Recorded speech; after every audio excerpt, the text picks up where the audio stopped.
Hare Krishna, Radhe Radhe to all. आप सभी का स्वागत कृष्णा डिवोशन चैनल पर।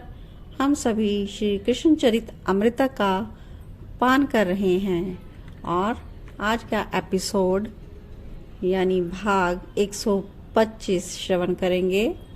आज का शीर्षक है महाराज की पूर्व भूमिका। चीरहरण प्रसंग का ही यह एक पाठ है जो कि हमने अपने पिछले भाग में श्रवण किया। आइए आज का एपिसोड हम श्रवण करते हैं। प्रेम के साधक इस साधना में अपने को खपा देते हैं। ये साधना है प्रतीक्षा की साधना। प्रतीक्षा, हाँ, पत्ता भी हिले तो लगे कि वो आया है, आहट भी हो तो लगे कि वो आया, नभ में बादल भी छा जाएं तो लगे वो आया, हर पल हर क्षण वो आया की रट साधक लगाए रखता है। तात प्यारे की प्रतीक्षा कितनी सुखद और आनंददायी है, ये तो प्रतीक्षा में बैठे प्रेमियों को ही पता है। दिन गिनना, आशाओं को लेकर दिन गिनना, कोई पल ऐसा नहीं जाता जिसमें प्रीतम की सुखद स्मृति ना हो। उद्धव इतना ही भूल पाए। विदुर जी ने उद्धव से पूछा था, क्या गोपियों को कोई वर प्राप्त हुआ श्याम सुंदर से या कोई आश्वासन?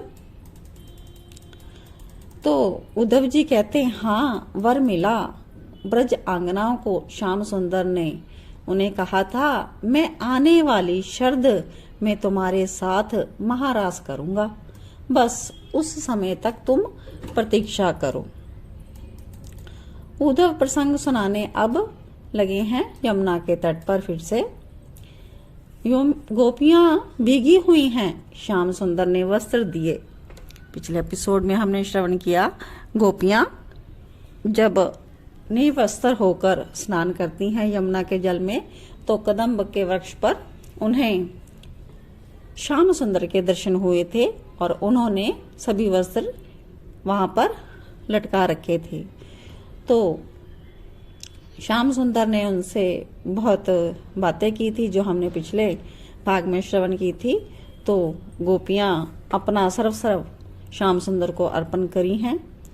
तब श्याम सुंदर ने वस्त्र दे दिए और गोपियों ने वस्त्र धारण किए हैं।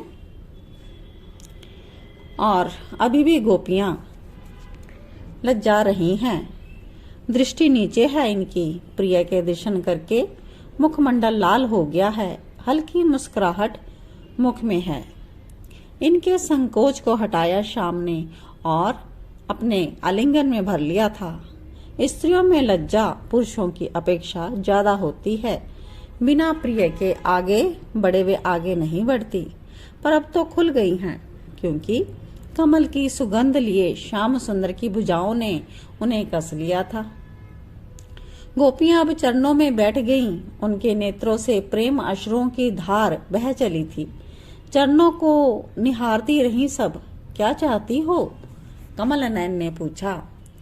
गोपी एक बोली, आपके ये चरणारविंद। दूसरी को अवसर मिला तो उसने कहा, इन कोमल चरणों को अपने वक्ष में रखना चाहती हैं, पर डरती हैं प्रिय कि हमारे वक्ष तो कठोर हैं, पर आपके चरण माखन से भी कोमल। और तीसरी गोपी फिर बोली, पर हम ये चाहती हैं कि आप अपने चरणों से हमारे वक्ष को रौंद दें, जिससे हमारी काम जो हमें जला रही है वो शांत हो जाए प्यारे। तो श्याम सुंदर मुस्कुराते हुए बोले, पर इसके लिए तुम्हें प्रतीक्षा करनी होगी। गोपी ने तुरंत उत्तर दिया, क्यों? अब भी क्यों प्रतीक्षा? तो श्याम सुंदर कहते हैं, क्योंकि पूर्ण अनन्यता अभी सिद्ध नहीं हुई। मैं उसको ही प्राप्त होता हूँ जो मुझ में ही पूर्ण रूप से आश्रित हो। हे गोपियों, तुम मेरे प्रति आश्रित हो, पर अभी कुछ और शेष है। इसलिए उस शेष की पूर्णता के लिए तुम लोग प्रतीक्षा करो। काम वासना अब तुम्हें छू नहीं सकती। सिद्धों को, योगियों को भी थोड़ी सी असावधानी के कारण गिरते दिखा गया है, पर तुम्हारे साथ ऐसा नहीं होगा। मेरे प्रेमी कभी गिरते नहीं, क्योंकि मैं स्वयं उन्हें संभालता हूँ। तो गोपियों ने गंभीरता से पूछा, स्पष्ट कहो, हम कुछ नहीं समझ रही हैं प्यारे। श्याम सुंदर मुस्कुराए, बोले, तुम सब समझती हो, श्रुति रूपा हो तुम लोग, वेदों की ऋचा हो तुम लोग। धान का छिलका एक बार अलग हो जाए तो फिर उसमें अंकुर नहीं फूट पाता और अंकुर के फूटने की संभावना भी समाप्त हो जाती है। ऐसे ही है मेरी प्राण प्यारी गोपियों, अब तुम्हारे हृदयों में कभी विकारों के अंकुर नहीं फूटेंगे, क्योंकि मैंने चीर हरण के रूप में तुम्हारे काम विकारों का ही हरण कर लिया है। फिर ये क्या है जो आपने हमें लौटाया? एक चतुर गोपी बोल उठी। श्याम सुंदर मुस्कुराते हैं, ये तो प्रेम की प्रसादी है, ये वासना नहीं, ये उपासना है, क्योंकि प्रयास अब नहीं करना है, बस मेरे प्रसाद की निरंतर समीक्षा करनी है। तो समस्त गोपियों ने एक स्वर में पूछा, हमारे साथ महारास कब करोगे? श्याम सुंदर मुस्कुराए, कहते हैं, प्रतीक्षा करो, प्रतीक्षा। महारास की वेला आई है, पर उसके लिए तीव्र प्रतीक्षा। इतना कहकर हंसते खेलते श्याम सुंदर चले गए। गोपियां भी आह भरती हुई श्याम सुंदर की चारू चर्चा करती हुई अपने अपने घरों को लौट आईं और पल पल छिन छिन प्यारे के मिलन की प्रतीक्षा में बिताने लगी। तो ये हमने चीरहरण प्रसंग, जो कि श्याम सुंदर और गोपियों की अद्भुत लीला थी, श्रवण की। और इसमें श्याम सुंदर ने गोपियों को महारास की प्रतीक्षा करने के लिए कहा। आज के लिए इतना ही। जय जय श्यामा, जय जय श्याम, जय जय श्री वृंदावन धाम।